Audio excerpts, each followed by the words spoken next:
With high-kicking, high-scoring precision, Jade Jones bags another GB gold.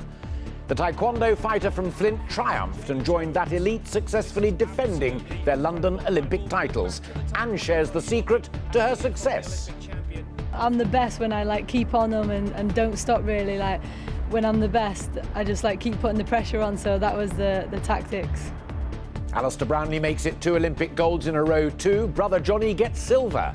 And in a class of his own, Usain Bolt makes it 8 titles and targets a career-ending 9th. Also this lunchtime, a 3-year-old is killed by a dog in Essex. A woman is arrested. The image of a child that may just have prompted a ceasefire in Syria, but for how long?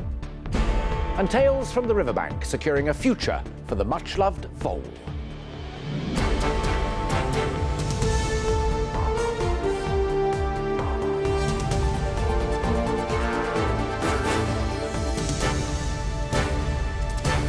This is the ITV Lunchtime News with Alistair Stewart.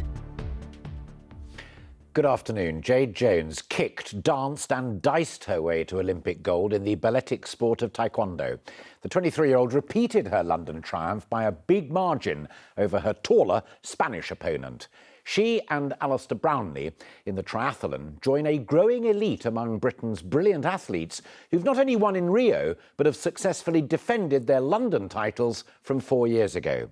Usain Bolt also had a history-making night and promises there's more to come.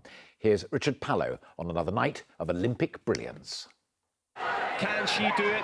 A 23-year-old from North Wales, again unstoppable at a South Korean martial art. The Welsh wonder strikes gold again.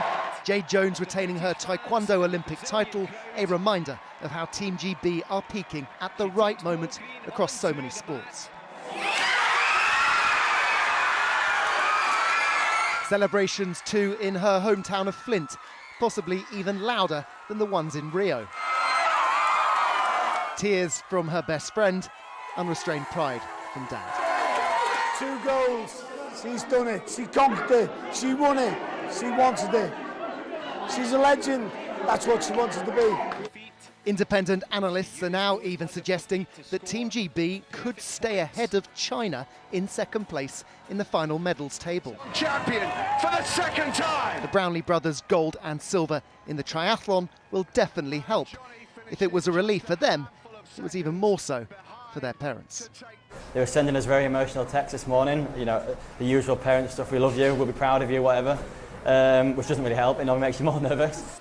With 56 medals and 3 days to go, the total of 65 from London 2012 is even under threat. Put simply, that never happens in the games after the ones you host. As for Usain Bolt, well, he brought out his best samba for the Brazilian crowd. That was probably more of a surprise than the result. On his own, as he's been throughout his career. Streaking to a third 200 metres Olympic title in a row. Britain's Adam Jamili lost out on bronze by 0.003 of a second. His realisation painful for us to watch. But there's no question who remains. And number 9 could come tonight. A gold as part of the Jamaican relay would mean Bolt's treble over 3 consecutive games is complete. Richard Pallow, ITV News. Well, earlier I spoke to double Olympic champion Jade Jones following that win last night. And I started by asking her whether it was always her strategy to simply overwhelm her opponents. Yeah, definitely. You know, I'm the best when I keep on them and don't stop really. When I'm the best, I just keep putting the pressure on, so that was the tactics. But they're taller than you, and you're known for getting that high kick that then gets the maximum points when you strike the head. I mean, do you have to practice against tall objects? Yeah, my training partner, Bianca Ogden, she's 6 foot, so I'm always practicing, with taller girls, and so it really does help. And do you prefer the nickname Headhunter or Flint Fighter? Because I know you're very proud of your Welsh heritage.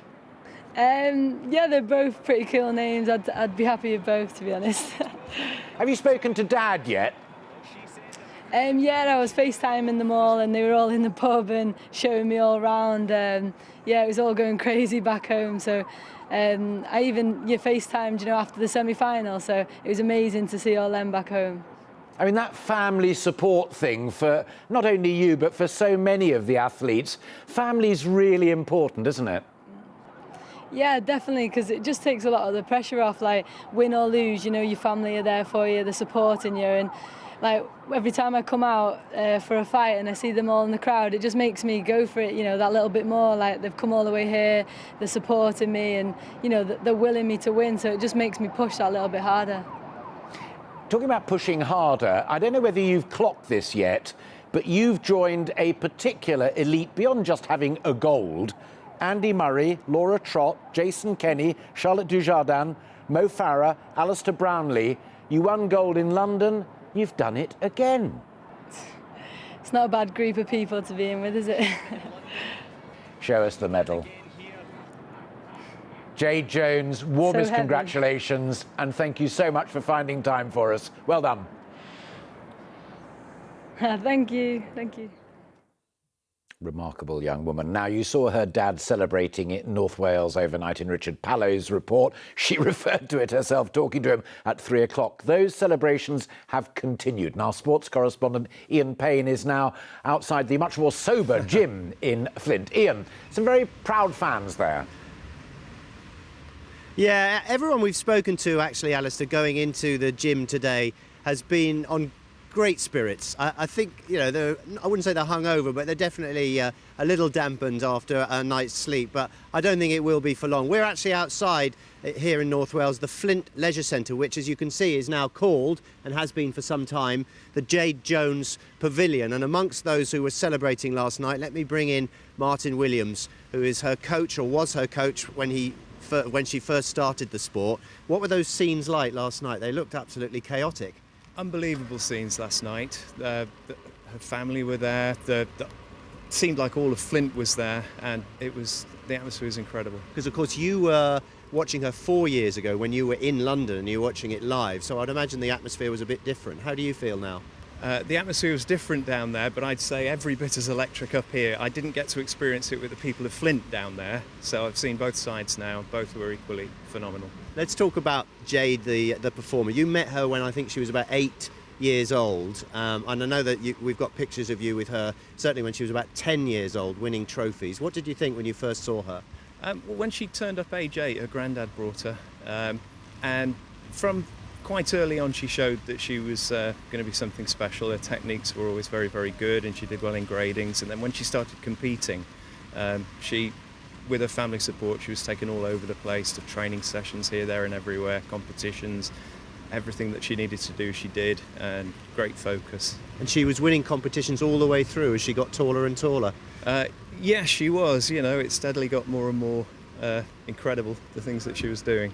Fantastic. Congratulations. I know you feel part of this success. Thank you very much for talking to us. Thank you. That's Martin Williams, who's her former coach. And as I say, the family have been absolutely thrilled by what she's done. But actually, talking to people, shopkeepers, the Golden Pillar box from 4 years ago, everyone is so proud of Jade Jones. She really is in an historic club, as we mentioned. Quite right too, Ian. Thank you very much. Now, less glowing news. The American swimmer Jimmy Fagan says he will pay £8,000 to a Brazilian charity after he and his teammates falsely claimed that they were robbed at gunpoint in Rio. Police released CCTV footage of the group at a petrol station to prove their claims were false. It's alleged that they clashed with staff and vandalised property before trying to cover up the incident. Meanwhile, Ireland's Olympic chief Paddy Hickey is out of hospital and now fit to be questioned by police over allegations that he illegally sold Olympic tickets. He was taken ill after being arrested on Wednesday. And the TV presenter Charlie Webster, who was put onto a medically induced coma after contracting a rare form of malaria, is now conscious. She fell ill in Rio after watching the opening ceremony. Well, the successes of yesterday and indeed overnight have kept Team GB firmly toward the top of the medals table. Britain are still second behind the United States with 22 golds and 56 medals in total. China is just behind with 20 golds. And remember, the number of golds is all that really matters in this table. Well, Amy Lewis is at the Olympic Park, live in Rio for us now. There she is. So I guess the only question is, with just a few days of competition left, can we stay ahead of China? There's plenty of opportunities today, Alistair, for medals. For starters, Samantha Murray is going to be competing in the women's modern pentathlon. She has a shot at a medal. And then later on, we're also going to see the women's hockey team for the first time ever compete in the final. They're already guaranteed a silver medal, the best we've ever done in the hockey before when the women's team is bronze. That was in 1992 and in 2012. So they've already made history and they are already guaranteed a medal. And then later on, the women's and the men's team are going to be competing in the 4x100 metre relays in the athletics. The men, though, they do have to face Usain Bolt and his Jamaica team. They are, as you would expect, the favourites for gold. And as you've already said, we have exceeded expectations, but better than just the best overseas performance. Can we really do better than we did in London? I think we're all losing our voices over here, Alistair, because we've been shouting and cheering them on so much. In terms of where we are, we've already overtaken Beijing, the best ever away games. That was 47 medals. To beat London, we need to beat 65. We're currently, Britain, on 56. So over the next 3 days, Britain needs to get 9 medals. There are some real chances. For example, we've still got to see Mo Farah compete, and we've also got to see Tom Daley compete. And Nicola Adams is already guaranteed a medal here. We shall keep our fingers crossed. Amy, thank you. Still to come, the return of the water vole, why conservationists and animal lovers generally are celebrating their reintroduction to Yorkshire. And the dad who is taking artisan bread to a whole new level. But first, a 3-year-old boy has died after being attacked by a dog. The child was airlifted to hospital after emergency services were called to a house in Holstead in Essex last night. A 29-year-old woman has been arrested in connection with that attack. Well, our reporter Duncan Golostani is there for us now. Duncan, this happened in the last few hours. What else have you been able to find out about the incident? Well, the police say that it happened at tea time yesterday. Neighbours heard screaming, panic and commotion. When they went to see what was going on, they saw a large white dog with blood on it. And they also saw a woman screaming, "My baby, he's bitten my baby." The 3-year-old boy was treated here and airlifted to hospital in Cambridge, but he died from his injuries. Shocked neighbours here have been telling me what happened. I was watching the Olympics and screaming, and you think, oh, it's summer holidays and the children are playing, and it was really only later that I realised what had just happened, and I'm just in shock. I'm just in shock. You know, nice family, as far as I'm aware, little boy playing with a dog in the garden, and that happens, and the dog was held down here until the police arrived. It's now in quarantine. A 29-year-old woman has been arrested for allowing a dog to be dangerously out of control. Meanwhile, people are now starting to leave flowers here for this 3-year-old boy. Duncan, thank you. A humanitarian ceasefire in the war-torn Syrian city of Aleppo is a step closer today after Russia agreed that it would support a 48-hour pause in military action. It was prompted by the heartbreaking images of yesterday, in particular of 5-year-old Omran Dakhnish being rescued from the rubble. The United Nations are among those demanding an immediate break in the bombing. Now, we understand that little Omran has now been discharged from hospital, but his brother is still being treated for his injuries after the shelling. Also calling for a ceasefire is the Save the Children charity. And a few moments ago, I spoke to their Syria director, Sonia Kush. I began by asking her, what's the reality like on the ground there right now, with so many children needing hospital treatment? Well, we're finding destruction and massive impact on children everywhere you look in Syria. I mean, we are running 12 schools in Aleppo. We've had to close all of them because right now a school is not a safe place to be for children, which is really tragic and hard to imagine. We're finding that children have urgent medical needs because of all the aerial bombardment, but we're not able to get them out of Aleppo to get them to the hospitals that they need to get to. We're finding that children are suffering from malnutrition because they don't have a steady diet of nutritious food. We're finding that children are facing a lot of psychological impact from living in a war zone for 5 years now. So on every level, we're very concerned about the effect of this conflict on children. Are these young folk still attempting against all of the odds to try and lead an ordinary life and risking everything by going out on the street to play? Yeah, it's so important that children have as normal a childhood as possible, and that includes having a place to play. That includes going to school every day, and that's one of the things that Save the Children has really focused on, is how to provide that sense of normalcy. Unfortunately, what we're finding is that parents are actually scared to send their children to school because they're afraid that the school building will be bombed. We spoke to one gentleman who actually refused to take our assistance to open a school because he didn't want to be responsible for gathering children in one place in case the building was hit by an airstrike. But you do see a lot of brave people who, under all the odds, are really trying to ensure that children have a normal life and childhood under these circumstances. Do you, as it were, on their behalf, have any hope for this talk of a 48-hour cessation, even hinting at a ceasefire? Well, we have to keep trying. When you lose hope, you might as well give up. So we're going to keep pushing. I think 48 hours is a start. It's definitely not what's needed. What's needed is for the violence to stop, for the sieges to be lifted, for people to be able to get out, to get the medical care they need, to get the nutritious food that they need. So yes, it's a start, but I feel like we've set the bar so low at this point that we're willing to settle for things like a 48-hour ceasefire. Sonia Cush from Save the Children talking to me just a short time ago. Firefighters in California are still battling to stop fast-moving wildfires raging through the mountains there. More than 80,000 people have been evacuated as fires fueled by high temperatures and strong winds continue to threaten properties in the mountains northeast of Los Angeles. A British citizen arrested in Dubai for posting about a charity drive on Facebook has been charged with fundraising without permission. Scott Richardson prompted a drive to buy blankets for refugees in Afghanistan.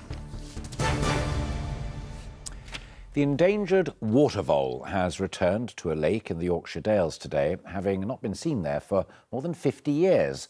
The little mammals will shortly be released, all part of a plan to get their dwindling numbers back up. Since the 1960s, the population in Britain's almost been completely wiped out. Well, our correspondent Angus Walker is at the Malham Tarn for us. So what exactly has been happening this morning, Angus? Hello, Alistair. Welcome to the wet and wild Yorkshire Dales. And behind me, you might be able to just see Malham Tarn. It's Britain's highest freshwater lake, about 1,200 feet above sea level. And down there, National Trust rangers are going to be releasing about 100 water voles. The water voles population has fallen by about 90% in recent years, largely because they've been preyed on by mink, which have escaped or been released from farms. So the rangers are hoping that they can take these voles, which have been bred in captivity, put them in pens, take the pens down to the lakeside and leave them there for a few days to get used to their new surroundings and the weather, of course, and then afterwards hopefully they'll venture out, find new territory, and then perhaps this lake will become their new home. And it's going to be a long process. They're going to monitor the progress of the water voles over the next few months or so. They've got little rafts floating around on the lake. And if they see evidence of the water voles on these little rafts, they'll know that the voles have moved out, made their burrows in the riverbanks. Then hopefully, one of the most much loved and beautiful little creature will make their home in what is one of the most beautiful parts of Britain. Angus, thank you very much indeed. You can always tell when a reporter has really taken to a story. And finally, meal times with young children aren't always easy, especially if one of them has a severe food allergy. But one father is doing his best to ensure that breakfast always gives his daughter a reason to start the day with a smile. 9-year-old Scarlett Perry is allergic to dairy products, eggs and nuts. And one of the only things that she can have for breakfast is plain toast. Nick Wallace explains how that idea has proved to be the best thing since sliced bread. Intricate sculptures which have spawned an internet sensation. Impressive designs which all share the same, rather unusual quality. They're crafted from toast. A material not normally known for its structural or aesthetic properties. Adam Perry is a musician by day, but in the morning he is an artiste, crafting intricate designs from 2 slices of white bread, golden syrup for glue, or if they're not for eating, real glue, and when the occasion demands it, the odd cocktail stick. Today he's gone for a very topical image. Adam, it's the Brownlee brothers in toast. It's brilliant, but why do you do it? Scarlett, my youngest daughter, has got severe allergies to dairy and eggs and all kinds of stuff. So meal times are really boring for her. She's really fearful of food. So one day I decided to create something out of toast for her to make her enjoy breakfast. And I made the London Eye about April time, I think it was. And she loved it, so every day I said, OK, I'll make you something out of it. And what about the internet response? You've got a huge following now. But it's been great to get some really nice messages from people that suffer from allergy and food allergies and stuff. So, yeah, it's good. It seems to be something that people love. But the acid test is the seal of approval from a late-rising 9-year-old. I think they're really, really, really cool. I really love them. Yeah, they're really good. Do you not think it's all got a bit out of hand now? Well, it's gone absolutely massive. It has gone, like, insane. So Adam, I've heard you can make one of your sculptures in the time it takes for a kettle to boil. If I gave you a little bit longer, would you accept a special commission? Yeah, of course. And he's off. Adam says he's had interest from a couple of bakery companies who might want to sponsor his creations, but at the moment it's just for fun. Nick Wallace, ITV News, Leigh-on-Sea, Essex. Absolutely brilliant. Quick reminder of our main story this lunchtime. The gold rush continues in Rio for Team GB as Jade Jones brings home another medal to retain her title as Olympic Taekwondo champion. That's it this lunchtime. I'll be back with Ranveer Singh for the ITV Evening News at 6:30. The news where you are follows the national weather. But for now, from all of us, bye-bye.